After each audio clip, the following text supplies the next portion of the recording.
Hello everyone, this is Bentley, and today we're doing episode 2 of Tank of the Week. And as you can tell behind me, it's time we go through the Rainbow Community Tank. Now that Jimmy's fish have been in here for a little while, let's take a look at all the plants and fish that are inside this tank. And just give you kind of an update on what's gone on since Jimmy's fish have entered it. Let's dive into the tank.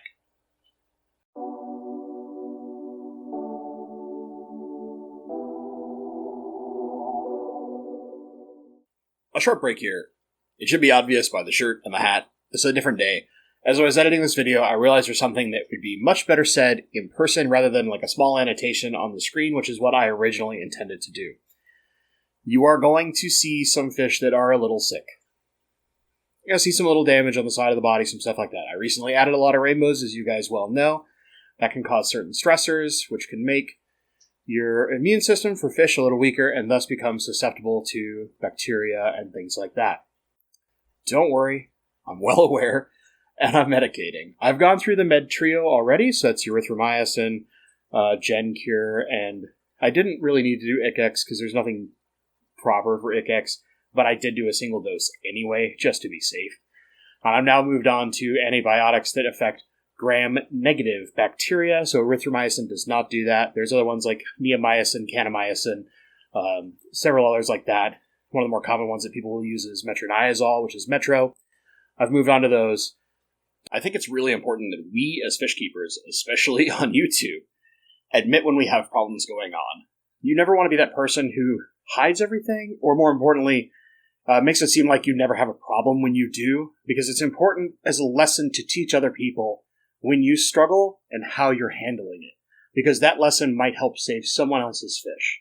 Hence why I have no issue today telling you guys I'm dealing with a problem. Don't worry, I'm doing everything I can to take care of my fish. I'm even going to the lengths of picking up a UV sterilizer, and I will be running a UV sterilizer for about 2 weeks or so, just to do as much as I possibly can for the health of my fish. With that all being said, let's not destroy me in the comments, please. And we'll jump into the fish tank and go through the plants and fish that are in this big rainbow community. Okay, so here we are. We're going to start on the right-hand side and just move across the left, slow but sure. As you can see in the back, you've got the output for the filter. This thing's mostly powered off of an FX6. There is another filter on here, which is a little hang on back. We'll see in a second. And this is kind of my field of tiger lotus here, as well as some crypts and a sword and a whole bunch of rainbows. We'll talk about the rainbows in a second, but let's do plants. So we've got a whole lot of red tiger lotus, and I'm just going to kind of tilt you through it. You can see over here a little bit more. This all grew out from a single bulb slowly over time, and now I think I've grown like 30 total of these plants. I love red tiger lotus. It's one of my favorite, just kind of beginner-friendly red plants.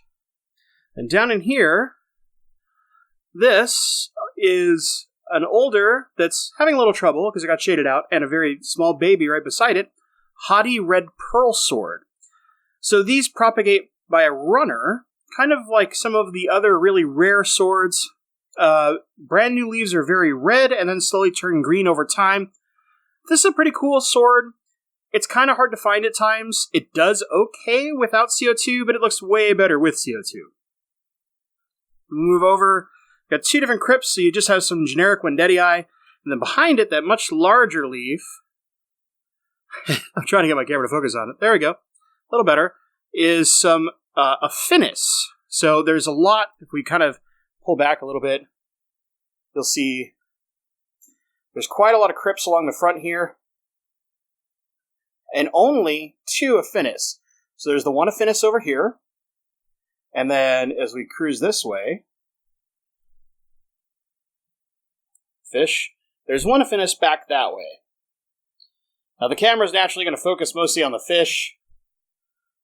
So we'll make sure to point out some of the plants, and I'll have them down in the description just to make sure that you guys know exactly what plants we're looking at. So again, we have a whole lot of crypts through here. You see coming down. There's an axelrod I have in a poo. And then as you can see, there's also a whole lot of Anubias Nana Golden. You can see all throughout this piece of driftwood over here. Tons and tons of it. Of giant rhizomes that I need to trim. And you'll notice that, yes, even I have algae all over the leaves. I'm not perfect. I probably put too much light on these for what they want. So this tank has 2 Beamswork EAF specs on them. The cheapest light you can get. This is how my review of this light came to be. I used them on a couple of different tanks. I've got a lot of experience with those lights. They're a lot better than most people think. Toward the back, you'll notice a stem here. That is Ludwigia repens cross arcuata, or also called arcuata cross repens. It's the same thing. It is a naturally occurring hybrid that crosses in the United States. So not even a exotic plant, so to speak. But what is nice about this plant is it gets very bright red and orange with CO2 and highlight. But without CO2, you'll get that lovely kind of green tone, those kind of spade or spear-shaped leaves, and the underside of leaves have a little bit of red or orange. Very lovely plant, does not require CO2, but man, does it look amazing with CO2. You can see the intake for the second filter. That is a Penguin 350B from Marineland, the old Petco special. I actually got that filter with this tank. This tank was bought used. So it's we'll kind of pan out a little bit here, just so you can see. This was a used glass tank, and I have kind of lovingly cared for it ever since. But that's not the end. So as you can see over here, we kind of got this mass. We'll come back in. We'll zoom up a little bit. You'll see some plants floating that came loose. I have to replant. But up here, you can see the leaves for Nymphoides Taiwan, and this giant ball of stems coming down. This can be planted down in the ground, or grown floating, which is really nice. It's very simple. It's basically the banana plant. It is basically the banana plant without the banana part. So the leaf that comes out of the banana plant is effectively this plant here. This just gets slightly bigger. It doesn't stay smaller the entire time and will grow quite tall if you let it. I like it quite tall. I like it shading a little bit of my Anubias, so I let it grow like this. Ooh, a rare opportunity. You get to see the Duchess. I don't know that she realizes what a camera is quite yet. See my bristlenose pleco back there. She doesn't show herself all that often.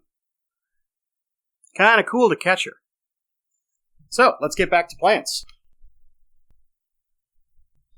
We come over to the rock section over here. There's a whole bunch of dragonstone, and you'll notice it is just absolutely covered in Anubias nana petite. There is also a little bit of Bus Super Red, which we'll bring that down here. That's one right there. Some of it has ripped up over time as it grows slower than the nana petite. But that is kind of your walkthrough on plants. So, let's walk through the fish. So now let's talk about the fish in this tank. Obviously, there's a whole lot of rainbows. Let's talk about the couple of non-rainbows, other than the Duchess that we saw earlier, that are in this tank. So as you can see right here, we have a couple of roseline sharks. I absolutely love this fish. I want quite a few more of them, but, they always come in so much smaller, and I'm a little worried they won't do so well with these big guys swimming around the tank. However, they're usually pretty peaceful to each other, so that shouldn't be too much of an issue, I think. But also, if you look in back, you will see one. I'm trying to get the focus off the roseline sharks. They just want to be in frame. It's amazing. In the background, you can see that blurry fish is one of Jimmy's emperor tetras. That's a male.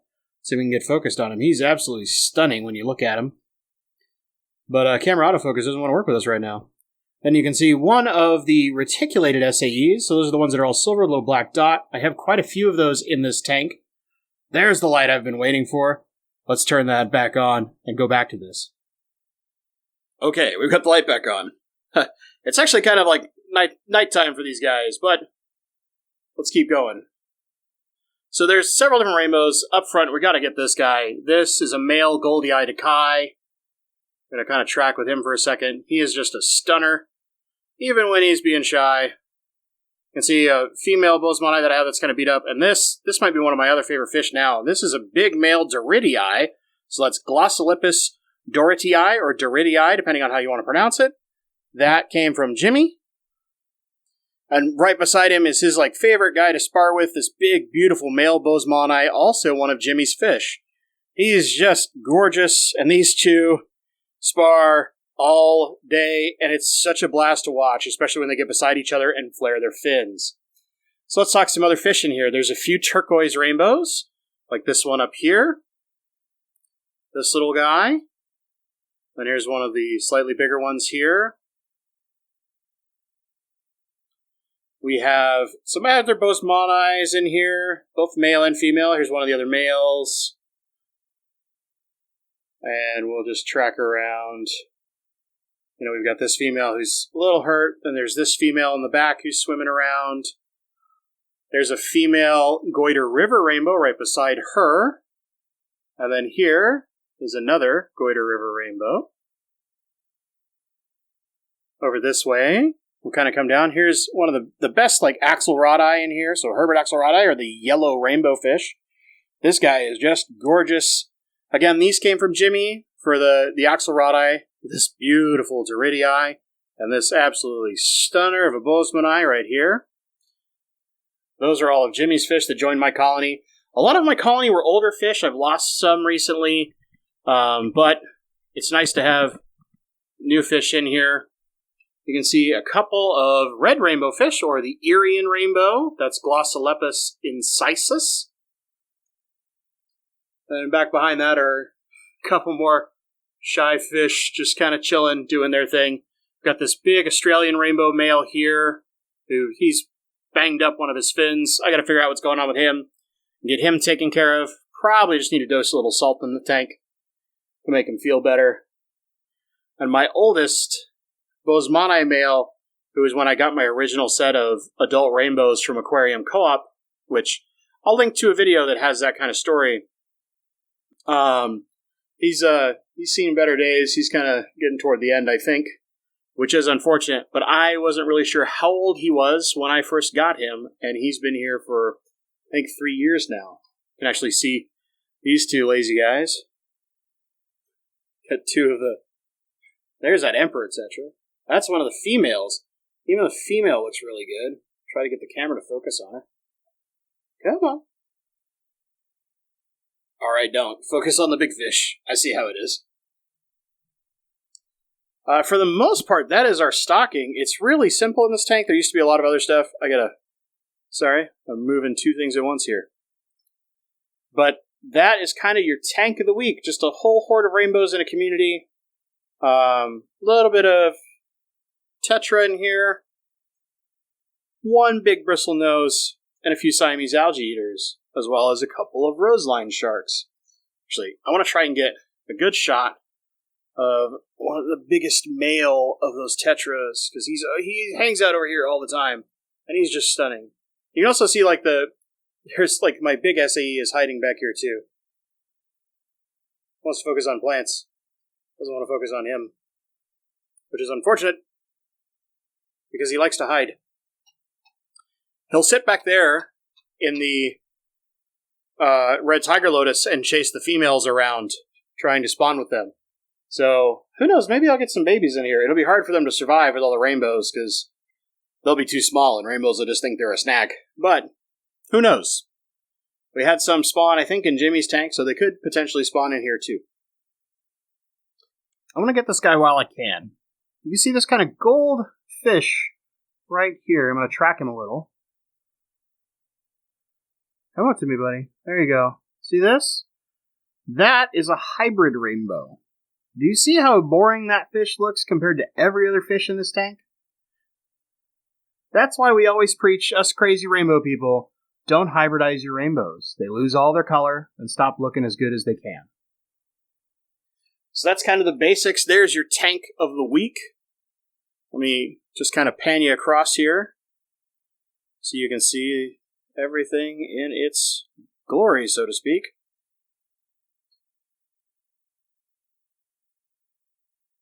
And one more time, we'll come back across. Watch these two spar. And there you go. Let's jump back to my face, and we'll finish this out. And that's it. That's your look for Tank of the Week, Episode 2, into the big Rainbow Community Tank. As you can see, there's a pretty diverse number of rainbows in this tank, but also, as you can see, the plants are pretty low tech, and yet, it still looks pretty decent. There's a little bit of changes that need to occur over time, some work on the Anubias, some definite trims that have to happen. But you don't have to have CO2, you don't have to have crazy lighting to have a good-looking tank. Those things just make it a little easier or a little bit more intense or allow you to try things that are a little harder. I really hope you enjoyed this. What I'd like to know down in the comments below, which is your favorite plant or fish in this tank? Either way, I'd really love to know. Maybe tell me both, which you like the most inside this tank. Obviously, I won't give any favorites because I love the entire thing. This is the tank that really brought me back fully into the hobby, way more hardcore than I originally thought I was going to come back to the hobby. And I've never looked back ever since. And I still, to this day, enjoy this tank every day for at least a little bit. Just a little bit, at a minimum.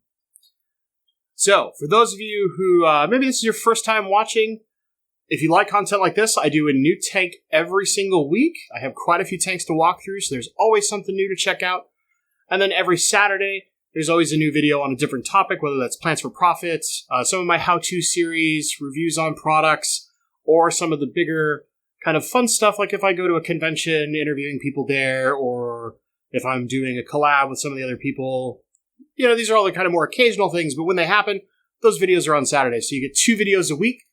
And, yeah, if you enjoyed this, maybe just a little thumbs up, huh?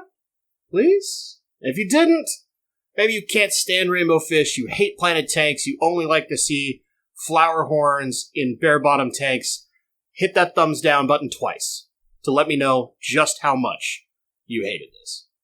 As always, guys, thank you so much for watching, and stay awesome.